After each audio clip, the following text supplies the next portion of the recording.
સુરતમાં બદલતા હવામાનની લોકોના સ્વાસ્થ્ય પર અસર જોવા મળી। ડેન્ગ્યુ, મેલેરિયા, ઝાડા, ઉલટી, શરદી, ખાંસી, તાવ જેવા મોસમી રોગોના કેસ વધ્યા। સુરત સિવિલ હોસ્પિટલમાં દરરોજ 10થી 12% દરે કેસીસ વધી રહ્યા છે।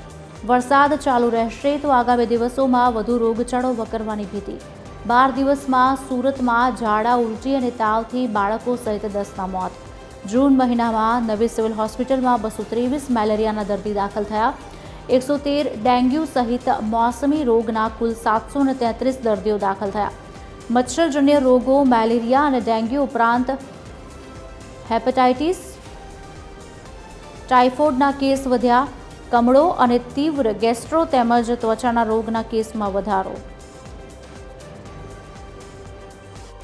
પ્રવર્તમાન પરિસ્થિતિમાં પાણીજન્ય રોગો અને એ સાથે જે વાતાવરણમાં પલટો અને ફેરફાર છે એને લઈને ઋતુગત બીમારી જેમાં સામાન્ય શરદી, ખાંસી, તાવ, શરીર ઉપર ખંજવાળ જેવા રોગો સામાન્ય રીતે જોવા મળે છે। અને જો યોગ્ય સંભાળ કે સારવાર કે રાખવામાં ન આવે તો દૂષિત પાણી અથવા દૂષિત ખોરાકથી થતા રોગો પણ જોવા મળે છે।